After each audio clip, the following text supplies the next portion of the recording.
My girlfriend said, "Your secret past makes you unfit for my career." I calmly replied by showing her the family will I changed last year. The will stipulated that anyone mentioning my past for blackmail is instantly disinherited. My new partner was the attorney who witnessed the signing. That betrayal secured my new partner and ended her financial scheme. I, David, age 38, male, had been with Selena, age 33, for 6 years. I worked as a senior geopolitical analyst for a quiet technology think tank near Washington, D.C. My visible salary was a stable $175,000 per year. I specialized in designing intricate, proprietary data visualization systems. My classified past included a difficult, legally resolved corporate espionage charge from 15 years prior. This fact was known only to Selena and my family attorney. Selena worked as the chief marketing officer for a small, aggressive tech firm. Her income was salary and stock option based, averaging $150,000 annually. Our combined visible income of $325,000 was heavily allocated to maintaining Selena's high-status professional circle. We lived in a colonial revival house in a Virginia suburb, valued at $1,800,000, which I inherited from my grandmother. I drove a practical Tesla Model S sedan. Selena insisted on leasing a powerful Porsche 911 coupe to project success. We frequently dined at exclusive, high-end restaurants for her mandatory political networking. Our social life was dominated by her pursuit of elite influence. In late February, a monumental career opportunity arrived that represented the final strategic step of my career. I was offered the executive position of Chief Strategy Officer, CSO, for an international NGO focused on ethical technology governance. The elite role was based in Oslo, Norway. The compensation package was exceptional and entirely life-changing. It included a base salary of $450,000. Additionally, they offered a substantial $100,000 annual housing stipend. The total annual cash compensation was a verifiable $550,000. I waited until we were reviewing the house renovation costs before presenting the opportunity to Selena. I laid the contract summary on the counter. "This job is the absolute peak of ethical governance strategy," I stated calmly. "It moves us to Oslo with triple the visible income," I explained, citing the massive figures. Selena did not even pick up the document. She answered with immediate disdain. "Oslo is boring and the position sounds incredibly low influence, David." "The salary is $450,000, I responded, keeping my voice level. She scoffed sharply, dismissing the entire proposition. "Chief Strategy Officer is just a predictable, bureaucratic title. It involves strategic multi-billion-dollar policy impact," I answered steadily. She then focused on my past. "My career cannot be linked to your secret past." Her complete dismissal of my intellectual value and her subtle blackmail confirmed the necessity of my next move. Update 1: I quietly accepted the Chief Strategy Officer position the next morning. My start date was set for the 1st of June, allowing 3 months for transition and legal finalization. I began preparing for the move without involving Selena in any specifics. Selena continued her pattern of repeating dismissive comments publicly. She frequently told her friend, Maria, a fellow marketing executive, that my new job was a pathetic retreat. "David is running to Europe to hide his low ambition," Selena often told Maria. Our friends Marco and Maria openly sided with Selena's focus on visible DC power. They frequently reinforced her view. "Why trade DC influence for quiet Scandinavian research, David?" Marco asked me once. "Professional security requires strategic positioning," I replied factually. I initiated decisive steps to formalize the separation. I established a new banking relationship in Zurich, transferring the bulk of my liquid personal assets. I quietly secured a penthouse in Oslo's desirable Tijuvholm district. Crucially, I maintained close, confidential communication with Miss Evelyn Lowe, my family attorney. The most important action had already been completed. 6 months ago, I amended my grandmother's family will and trust documents to include a specific disinheritance clause. This clause stipulated that any spouse or beneficiary who attempted to weaponize my legally resolved secret past for financial or professional gain would be instantly disinherited. Isabel Rossi, a sharp eminent attorney working with Miss Lowe, witnessed the signing. Update 2, the confrontation arrived abruptly in late May, just before my departure. I had finalized the sale of the house to my sister and the legal documents with Miss Lowe. I waited until Selina was making travel plans for a work event. I am moving to Oslo in 2 days, I stated simply. The divorce filing is also complete. Selina's face hardened instantly. You cannot move and ruin my corporate career with this filing. The relocation and the legal filing are both executed, I confirmed. The situation is final. She launched into a furious confrontation, demanding I surrender the house and cancel the job. She claimed I was betraying her future. This is an absolute betrayal of my time, she insisted loudly. You consistently mocked my stability and intellect, I countered calmly. She then delivered the final, predictable ultimatum using her ultimate weapon. My girlfriend said, "Your secret past makes you unfit for my career." I calmly replied by showing her the family will I changed last year. The will stipulated that anyone mentioning my past for blackmail is instantly disinherited. My new partner was the attorney who witnessed the signing. That betrayal secured my new partner and ended her financial scheme. Update 3, the fallout over the next several weeks was precisely as brutal as intended. Selina's attempt to blackmail me was met with the devastating knowledge that her action had destroyed her own future access to my family's inherited wealth.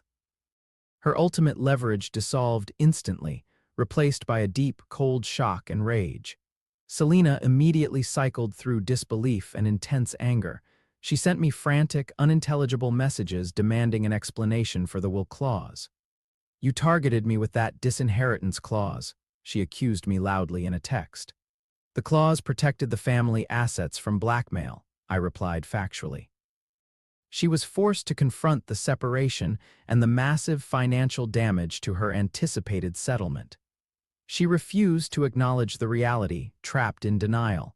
Moving day was quiet and efficient. Selina was absent, having flown to New York to consult a lawyer about the will. I remained calm and analytically detached through the rapid process. My focus was entirely on the high-level transition to Oslo.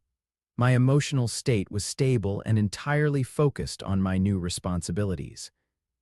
My first detailed view of my new life in Oslo, Norway, was one of immense efficiency and strategic calm. The city was pristine. My new office overlooking the fjord felt significant. My penthouse apartment in Tijuvholm provided stunning panoramic views. I started the new job that Monday morning. The work was complex, demanding, and intellectually stimulating. The immediate protection afforded by the family will brought a quiet sense of peace. Update 4, I was quickly thriving professionally in the new environment. The role required decisive leadership and analytical precision in global strategy. My team was highly supportive and respected my ethics. Socially, I embraced the city's stability and intellectual rigor. I began training for a local half-marathon. I met new colleagues and neighbors at local festivals. My relationship with Isabel Rossi, the attorney who witnessed the will signing, deepened. Isabel had relocated to Zurich to manage the legal affairs for a non-profit linked to my NGO. Financially, the change was dramatic. The $550,000 base salary was only the start. I purchased a high-end, all-electric Porsche Taycan sedan for my travel. My lifestyle improvement was controlled, focused entirely on investment and stability. In October, I achieved my first major milestone, successfully leading a critical acquisition of a European data firm. This earned me a substantial mid-year performance bonus of $100,000. Around this time, the first hesitant tendrils of Selina's network began reaching out. Marco, the friend who had mocked my move, sent me a tentative LinkedIn message. "Hey David, is that CSO job real?" his message read. "The work is complex and financially rewarding," I replied politely. Diana, his wife, reached out to Isabel, confused about the legal proceedings and the secret past rumor. Isabel politely confirmed my new status and the ironclad nature of the pre-planned divorce settlement, completely neutralizing the blackmail attempt. Update 5. In December, I decided to make my career success completely public and undeniable. I posted a detailed update on LinkedIn describing the successful acquisition and my role. I included a professional photo of myself in the penthouse office. The post was factual and professional, detailing my title, Chief Strategy Officer, CSO. Selena quickly learned the full truth about my wealth and status. She had minimized and mocked the job offer for months. She now saw undeniable proof of a private fortune and the highest executive title. Within hours of the post, Selena sent me a flood of pleading messages, alternating between demanding explanations and emotional accusations. "You used that disgusting will to ruin me," she claimed furiously. "The family will simply protected the assets from blackmail," I responded with factual clarity. "You should have warned me about the clause," she argued illogically. "The inheritance was never part of our marital assets," I countered. Marco and Deanna sent explicit apology emails. Marco confessed that Selena had convinced them I was a timid analyst running from a bad life. "We feel completely foolish for not seeing your strategic intelligence," Marco wrote. My sister, Ava, called from the States. "Your victory for strategic silence is complete, David," Ava confirmed. Update 6. In late January, Selena flew to Oslo unannounced. She claimed she was there for a vague real estate investment seminar but admitted her true purpose was to see me. She called my office line and asked to meet. I agreed to meet her at a quiet, public cafe near the Oslo Opera House. When she sat down, she immediately launched into a practiced performance. She claimed she had spent the last year realizing her life was too focused on material possessions. "I see things clearly now, David," she said, looking straight at me. "What exactly do you see clearly?" I asked, holding my coffee cup steadily. "I see I was foolish and overly focused on the wrong things," she continued, her voice soft. I referred only to her past actions and her final attempt at blackmail. "You threatened to expose my history for money," I stated the fact. "That was only out of fear of loss," she responded quickly. I then referenced her inability to secure any funds from my family assets due to her action. "Your action triggered the disinheritance clause," I pointed out. She shifted tactics and insisted on returning, attempting to appeal to our shared past. "I want to come back to Oslo," she said. "We can try again." I declined calmly, explaining that the separation was permanent and the ethical breach was too great. "My circumstances have changed, but yours have not," I told her firmly. Update 7. Selena did not accept the decline gracefully. She attempted a brief, aggressive period of legal retaliation. Her first move was to sue for the D.C. house. The letter demanded the house sale be reversed. My lawyer, Miss Evelyn Lowe, managed the legal attempt efficiently. Miss Lowe sent a clinically precise reply that cited the finality of the divorce, the premarital nature of the house, and the legal deed transfer to my sister. The lawyer ceased contact immediately after receiving Miss Lowe's letter. Online, Selena tried to damage my professional reputation. She posted vague accusations on a popular finance forum, implying my firm was hiding my secret past for tax reasons. She claimed I was a ruthless corporate criminal. Her online claims quickly collapsed under scrutiny. Marco and Deanna, already aware of her deception, publicly defended my ethics. My firm issued a neutral but firm statement destroying her credibility. Update 8. 1 year later, my life in Oslo had achieved a stable, prosperous equilibrium. I was wealthier, more established as CSO, and deeply satisfied with my independence. My salary was now $650,000, reflecting my permanent title. I was in a committed, respectful relationship with Isabel Rossi. We were engaged to be married and lived together in the Tjuvholm penthouse. In May, on the anniversary of our final conversation, Selena sent a final, short message of regret via an old email address. "I realize my terrible mistake," the email read. "I should have valued the man, not the inheritance," she continued. I took the time to craft a short, polite reply that closed the door completely. "I wish you well in your future endeavors," I wrote briefly. I then immediately archived the message. Final update: 6 months after the final email, I was visiting DC for a brief conference. While hosting a dinner for local executives, I was approached by Mr. Alastair Thorne, Selena's father, the CEO of her former firm. Mr. Thorne had always been dismissive of my quiet consulting job. Mr. Thorne apologized to me, his voice low and serious. "David, I need to apologize for my daughter's deep-seated materialism." He admitted his own mistake in fostering a culture of superficiality and visible success.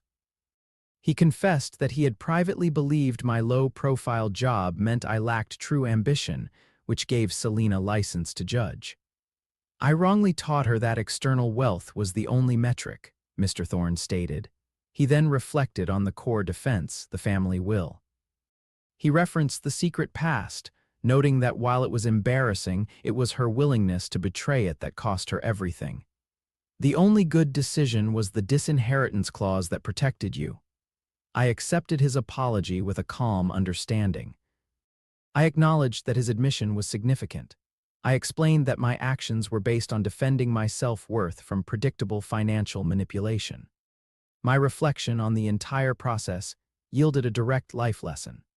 Never let anyone define your value, especially when your greatest asset is the anonymity of your success and the legal protection you put in place. I secured peace by legally nullifying her leverage and finding a partner who saw my worth before the wealth.